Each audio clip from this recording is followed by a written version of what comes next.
इतिहास में कुछ शासक ऐसे होते हैं जो दुश्मनों से ज्यादा अपनी ही जनता को डराते हैं।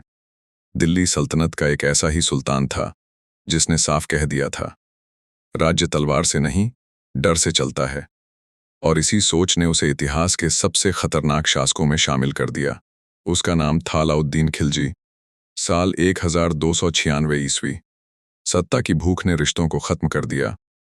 अलाउद्दीन ने अपने ही चाचा सुल्तान जलालुद्दीन खिलजी की हत्या कर दी और बिना किसी विरोध के दिल्ली की गद्दी पर बैठ गया।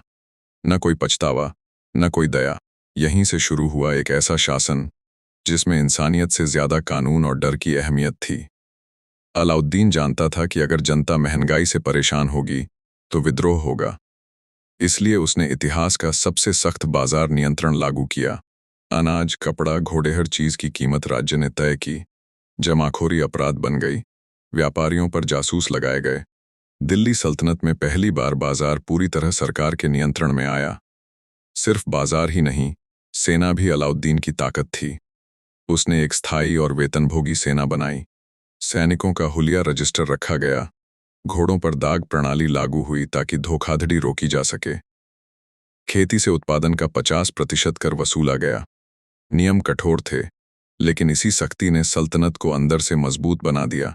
जहां बाकी शासक डर जाते थे, वहां अलाउद्दीन ने टकराना चुना।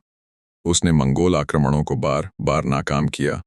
रणथंभौर और चित्तौड़ जैसे किले जीते गए। फिर उसका सेनापति मलिक काफूर दक्षिण की ओर बढ़ा। देवगिरी, वारंगल और द्वारसमुद्र तक दिल्ली सल्तनत का प्रभाव फैल गया। इतिहास में पहली बार उत्तर भारत की सत्ता ने दक्षिण भारत को अपनी ताकत का एहसास कराया।